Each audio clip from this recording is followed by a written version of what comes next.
we're going to be addressing the breeder males. But before we get into that, first of all, I want to give everyone a shout out on Instagram who are following me and supporting me. Thanks guys for your support. Love and respect you all as always. Thank you. For those who are subscribed to my channel, also thanks for your support. It really does mean the world to me. And most importantly, thanks a lot to all the Patreon members. You guys are truly amazing, and our Discord service where we've got our little communities building up amazingly. The topics you guys talk about and discuss, it really is your Discord, and it really is an amazing community. So again, just thanks for all your input on that Discord service. So for those who aren't subscribed to the channel, who are watching these videos, who really find them useful, please just do me a favor, just subscribe, hit that notification bell, and just make sure that's all turned on. And obviously if you're enjoying this video, just give me a thumbs up as well.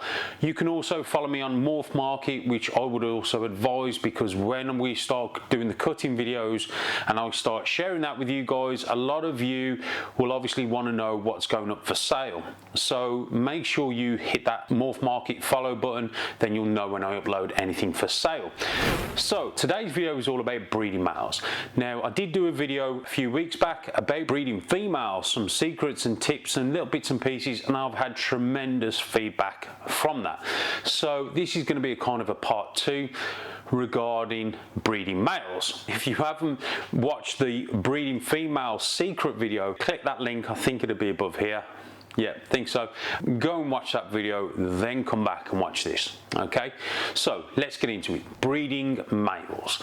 So potentially some people start breeding their males around about 500, 600 grams. I find the guideline is around about 800 grams and a year of age. Okay, sometimes they need to be that little bit bigger, and there used to be this conception back in the day that if you've got a breeding male that's too big, he would become lazy and he wouldn't breed. Well, in actual fact, that's BS. What they were probably experiencing back in the day was either first generation males who weren't up for breeding, but also compatibility issues. Okay, and compatibility with ball pythons is a real thing, guys. Now we've not picked it up in this species that much, but it is a thing. Compatibility. You may buy this male and that female and think, oh, I can't wait to pair them. You put them together, all of a sudden they're not locking, they're not interested, and it doesn't matter what you do with the male to try and spur him on, he will not breed because of a compatibility issue. That's fact. So you have to bear that in mind. We can have all these fantastic ideas in play, but sometimes compatibility is a real thing. And I'm going to discuss with you and tell you how to combat that as we go on into this video. Breeding males, again, food is key, making sure they've got a good stable diet. I feed all my snakes on African soft-furred rats, frozen thawed, and I'm going to get into that as well. So the frozen thawed, I feed predominantly, I'd say 80% of my collection feeds frozen thawed. All the hatchlings that leave here will feed frozen thawed as well. However, it is handy to have live rodents on tap, and that is particularly true during the breeding season with your males. Now sometimes your males will go off food. Now if you're feeding African soft-furred rats, what I find is it makes the males a lot stronger.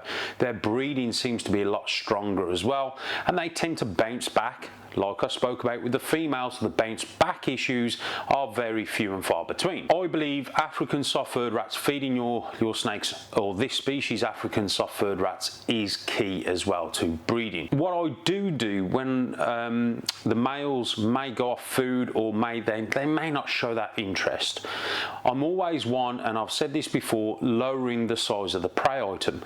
So if they won't take their standard size, which I normally feed a breeding male around about a 50-gram multi once a week, if they're not going to be, if they're interested but not interested, if that makes sense, they're sort of showing some sort of size but they're looking, they're going, it's a little bit too big, I'll try them with something a bit smaller, around about 20 grams, 25 grams. That way I find that they're more likely to take it because of it almost being like a snack. Okay. Now the other thing is, I also will, if they won't accept a frozen thawed, and then I'll try them with a small frozen thawed. So this is 2 weeks now that they haven't eaten. I will try a live 20 gram to 25 gram African soft furred rat. And the reason for that is because the African soft furred rats do pack a lot of power in the punch, if that makes sense. They're full of good nutrients, calcium, fats, proteins, which are suited to this medium-sized python. With feeding them an African soft furred rat, I find it's almost like a superfood for them. Okay, so I will offer the males, if they're not eating, I will offer the males a live small African soft furred rat. And what I find is, let's say only 60% of the breeding males are feeding. By offering them live, I find that goes up to 80% of the now breeding males go onto food, or start feeding, or continue to feed through the breeding season. So having those rats on tap, like I said, is handy in a lot of circumstances, especially when you're breeding ball pythons, guys. Make no assumptions. You know, I would always advise having a little breeding colony of your own. You don't have to fulfill your collection, but it's good to have some colonies on tap, just in case you do need that live. I've been saying this for years, and I'll continue to say this for years. Backup males are key. Again, back in the day, a lot of breeders used to talk about having one male and you have 3 or 4 females. So almost like you have less males and more females. I found this, that I was coming across issues. Basically, my male, I was running out of males. So I'd try and pair a male, he wouldn't go with that female due to compatibility. So I was really peed off, because that project, I really wanted to get them going. So I was like, right, what can I do moving forward? Then I realized I worked out this compatibility thing, and again, I've been saying it for years, and I realized that the compatibility thing was a real thing within this species. We know it's in other species, and we also now know it's in this species. Backup male, it may not be the original male that you want to pair to that snake, but it will help in your breeding projects. It will help you have success having that breeding male. Now, a little bit into how my breeding process works. Once a month, I will put that male in with that female. Once a month. So that male will have one female to visit. Okay? Now, if I decide to put that male to 2 females, obviously then that becomes every 2 weeks. So that male is going in to breed with 2 females once every 2 weeks, okay, which roughly works out once a month for each female. Okay, you with me? Good. So, but what we need to do as well is we also need to make sure he's rested and he's back on food. Now, what I do find is that sometimes when a male is visiting multiple females, he will eventually go off food, and unfortunately then you're gonna have to back him off, okay, and decide what you're really going to pair him to. Now, an ultrasound isn't necessity, it's not key, but it does help to know when to put that male in with that female. But again, you've got to know your process, you've got to know your animals, because there's no point you know having an ultrasound and going, right, this is going to help me put this male in with that female at the right time. Well, when is the right time? So you've got to learn the female follicle development to know when to put that male in. So again, it's all very complex. So what I found this season, for example, I've had a female that was sitting at 10 millimeters, okay? I put a male in to her, they locked, took him out, put him away. I then carried on feeding. Her feeding response went crazy, was feeding her. I was then checking the follicles, and at the end of that month, I checked her follicles and she'd grown 10 millimeters, which is storming, okay? I then thought, right, okay, she's still switched on to food, so I won't pair her with that male. So I continued to feed. Checked her the next month, guess what? She'd risen in size again to almost 30 millimeters now, okay? So at this point, she's sort of going off food, okay, she's food, because around about 25 to 30 millimeters, they tend to slow down on the food process. I then realized that she'd only been paired once, and she was going to go onto the glow before she goes, and then the ovulation, and off we go. So what I wanted to make sure was that the sperm that she was still holding from the first lock was still viable. So I put him in once more. So now he hasn't saw that female for roughly about 2 months, okay? 2.5 months, 3 months, something like that. I put him in, they locked, that was it, done. Now, what I'm trying to explain is the process of, so I'd pair them every month, okay, which is my normal process. But because I've got the ultrasound, I was and obviously working off her feeding response, I was able to work out that actually I don't need to pair him to her, and he could go to another female to start another female off. Okay, so you can see where I'm going with this. So he went in with the female, they locked, pretty much job's done. So through the whole breeding process now, she's only had 2 locks, one at the beginning and one at the end. So that saved my male going in there another 2 times. So he probably would have bred her about 4 to 5 times on average before she would have gone. So by using the ultrasound as part of your breeding process, and again, your breeding process, you need to dial that in, and you need to work out what that is. However it may be, you need to work out what it is. Okay, your ultrasound is going to help you sort of dial it in, fine tune it if you like.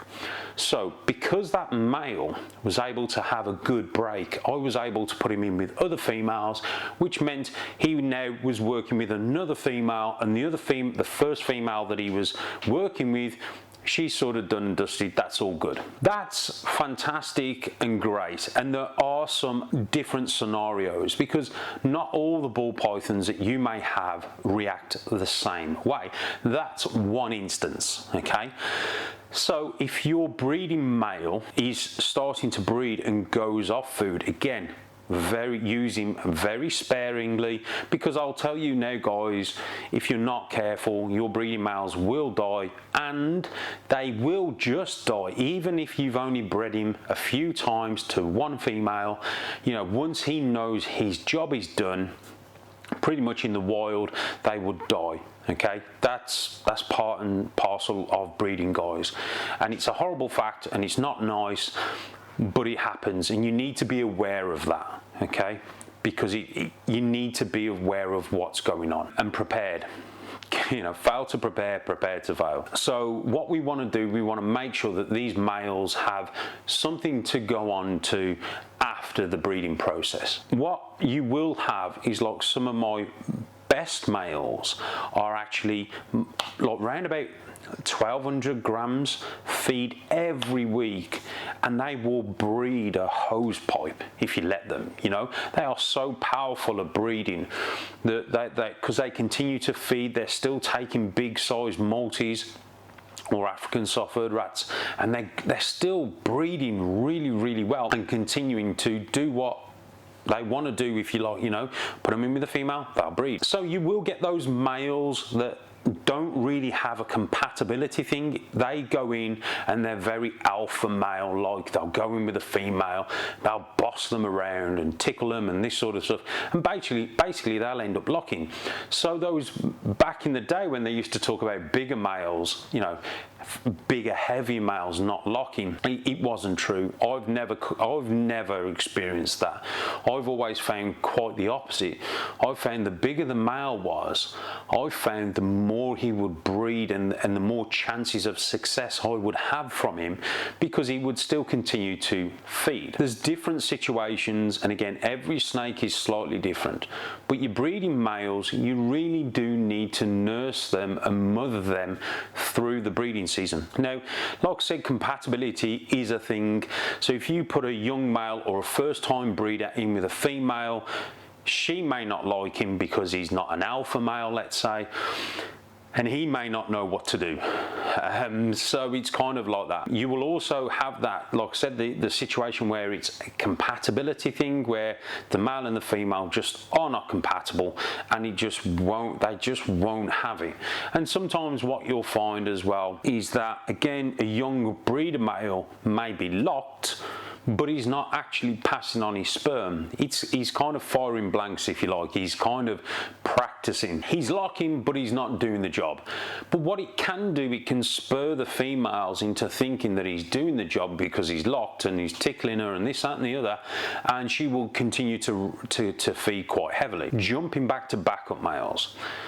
Backup males are key because, again, what you will find is you may have a powerhouse male that you've got all these ambitions for and you've got all these plans for, but unfortunately he just won't breed.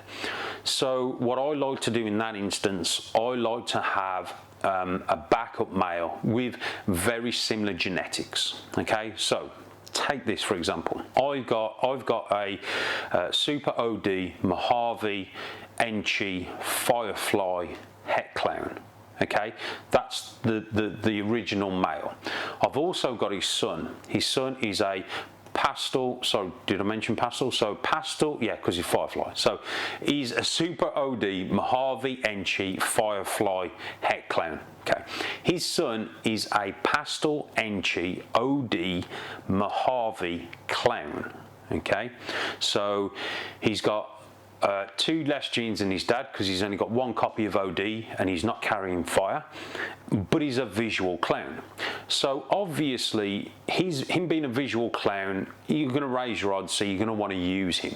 However, his dad is a proven breeder, so the son is a first time breeder. So they may lock, but he may not sire the clutch.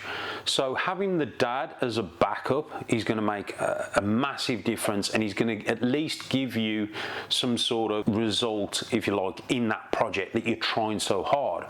Here's another example. I've got a leopard clown that will breed anything, but I've also got his son, which is a leopard spot nose Het Clown. Okay, now he's almost in the breeding team. I think he will probably do fantastic. His attitude, he's a little bit alpha male the way he's acting, so I think he'd do very well in the breeding program now.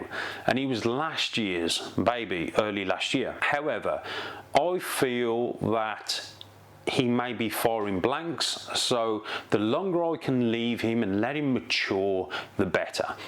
But I've also got a spot nose clown male, so you can see I've got 3 males there that I could work together, and now I've got, instead of having just the leopard clown, I've got the leopard spot nose Het Clown, and I've got a spot nose clown. So those 3, among other clowns, like I've got a banana pastel leopard clown, he's actually breeding, he's a female maker. So I've got leopard and spot nose kind of covered in those 4 males that are now I can use. So if I want to get the leopard clown in there, or let's say the pastel leopard banana clown in there, and he's not showing any interest, I can put the dad in, which is the leopard clown. Okay, because he will breed anything. So you can see what I'm saying regarding backup males. And again, like I said, sometimes your males aren't going to switch on. So backup males are key, guys, and this is something that, you know, a lot of my patrons that I talk to, and we discuss things, my good friends in the hobby, you know, I try and say to them, you know, if they've hit 2 males in a particular project, I try and say to them, hold on to the 2 males just in case one goes off breeding. You've got a backup male there that can continue the breeding process for you, and obviously your project then will come to fruition. Okay, so it's simple things like that with the breeding males that you need to understand what's going on. You need to have your backup males. And don't get me wrong, there are exceptions. Like I said, you can have one male that will just breed your entire collection because that's just what he is. He's an eating breeding machine. But you may have a male with an extra gene or an extra 2 genes, which you want to get them started and get them into the breeding team. But again, you've got that original alpha breeder male in the background ready to step in just in case anything does go wrong. So the one thing I'll say about breeder males, guys, and I see a lot of people say that they put their males in with their females every week or every 2 weeks or every 3 weeks. If we were talking one-on-one, I would recommend one male to one female and put that male in once a month. Give him a good break. Like I said, make sure he's feeding well, make sure he's well rested, and then put him in and let him do his thing. Now, sometimes, having one male for one female, like I said, isn't viable because maybe you haven't got enough space, etc., etc. But this is where you've got to manage your collection. You've got to manage your projects. You've got to try and work within your boundaries and make sure that you're working with the projects that you're comfortable with and also that you're excited about, because there's so much out there. I'd love to do so much more with other projects, but I know I've got my hands full with what I've got, so I'm not about to start jumping into other projects. So make sure that you're working with the projects that you want to work with, because if you are struggling for space and all that sort of stuff, then you need to refine your collection and just work with what you want to work with. That will give you the ability to override a few issues like compatibility and not having enough space for those backup males. But the way I look at it is, I always like to have, let's say, if I've got 100 females, I like to have 75 males. Okay, so those are the sort of parameters I'm working with, because I find that way I don't have an issue as such worrying about compatibility and a male going off food, because I've got another male that can jump in its space and take over. So it makes sure, so it kind of helps me be successful, and it helps sort of make sure that my breeding projects come to fruition, because I'm not, this female didn't go this year, or the male wouldn't lock with a female. Well, there's always next year, which is right. There is always next year. But like with me, because I've got like a project that, right, this year I need to produce this, so I can put it in with this project and then build it on that project. It's important for me to make sure that every year I hit my goals, because I want it to evolve into my other projects, if that makes sense. So there's never sort of the end project or the end goal, if you like, because it's always evolving into other projects. So compatibility is key to avoid disappointment, and also, like I said, making sure you've got those backup males. And also food again is key with the males, because I find again that those African soft furred rats sort of gives them a bit more bang for their buck, if you know what I mean. It sort of really does, it really does make a difference. So if you guys have any questions about breeder males, put them down in the comment boxes below. Like I said, you've got to find them and find what works with your breeding process. That's the key. This is what I do here at the Balls to You HQ. Like I said, I try and have 75% males, 100% females, that sort of ratio, if you like, because that way I find it sort of eradicates the issues that I may come across, like males not locking due to compatibility or males going off food. That means I've always got a male to throw in and back up, if you know what I mean. So backup males is key. There you go. I've said it again, and I'll keep saying it. So guys, I hope that helps. I hope it gives you a bit of detail, a bit of an insight in how I do things. Like I said, I'm currently running at 92% success rate. Okay, my data speaks for itself. The end of every year, breeding season, I'll let you guys know what I've hatched. You all see on Instagram and on YouTube. You see everything. I'll give you all the good and the bad, so there's nothing hidden my side. That's my data, so I can help you guys and make you aware of what I do is obviously working for me. Okay, I hope it helps. I hope you take some little bits away from this, guys. And yeah, thanks for tuning in. Thanks for all your support. Hope you're all well. Hope you're all staying safe, and looking forward to some sort of normality, whatever that is nowadays. But yeah, I hope you're all well, guys. Take care, and I'll see you guys on the next one. That money clip us now, the new now looks like, whoa, upgrade her diamonds, now her girl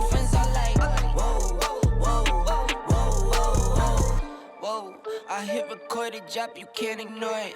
I'm transforming.